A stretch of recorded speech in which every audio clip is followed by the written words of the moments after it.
morning weather alert. Before we focus on what's to come, let's rewind the clocks very briefly and talk about Saturday night. Around 9 o'clock in Roxbury, a rotating storm passing through, leading to Connecticut's first confirmed tornado of the year. According to the National Weather Service, this came in at an EF0. We will be able to fill in the rest of these blanks tomorrow when we get the full storm survey from the NWS. Today, high temperatures between about 80 to 85 or so. Hartford was the hot spot today at 86 at Hartford Brainerd. But that's about typical for this time of year, low to mid 80s. Dew points, on the other hand, climbing. They've been steadily climbing all day. Now we're in the 65 to 70 degree range for dew points, which is what we expect for low temperatures tonight. Our early morning weather alert focused on tonight into early tomorrow morning. Torrential rain and perhaps an isolated stronger storm in the mix, although the greatest risk for severe weather still appears to be to our south.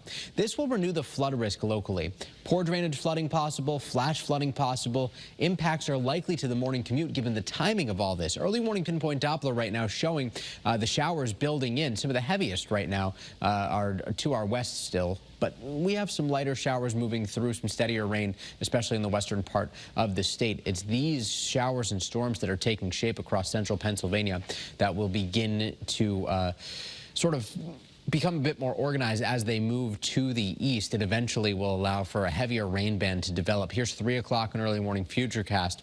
We start to see these heavier rain bands develop. They move north and shift onshore, and these will move through during the morning commute. So periods of heavy rain expected through about 8 or 9 o'clock tomorrow morning. We dry things up, and then late tomorrow evening, we may see a secondary shower try to roll through on this broken line of thunderstorms. But that is to be determined, because that could certainly end up well to the south of us too.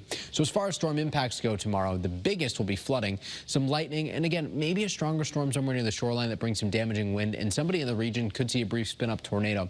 But at this point, the risk does appear to be greatest to our south. Still, the Storm Prediction Center highlighting us in a level 1 out of 5 risk. Scott will likely have some updates on how this shifts tomorrow morning. Here's a live look at our iCam in Middletown. Things are quiet for now. A live look at our iCam in New Haven, 77 degrees in the Elm City. Wind is calm, sleeping giant in the background.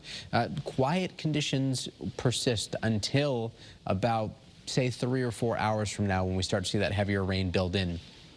Notice on our hour-by-hour planner tomorrow, the rain is focused mostly on the morning hours. We only top out in the 70s. We keep the clouds around. Onshore wind develops. By Wednesday, low pressure finally moves away. We get a brief break. And on Thursday, we watch this next storm system take shape in the Midwest. And this cold front is going to come through on Friday, interacting with our next batch of high humidity. And that will actually bring significant changes to Connecticut as we get into the weekend especially. So we have, if you don't like the rain, a lot to look forward to. High temperatures tomorrow, again, mostly in the 70s. Storms expected in the morning. We're giving you the early warning right now that you could have some impacts to your morning commute. By about 10 o'clock, things will improve. Highs in the 70s, highs in the 80s rather on Wednesday. Similar on Thursday, a bit more humid, breezy on Friday. As the front approaches, we will see our next round of showers and thunderstorms. Overnight lows in the 50s over the weekend. Lower 80s, lower humidity, and lots of sun on Saturday. Sunday looking like a gem. Lots of sun in the mid 80s as well.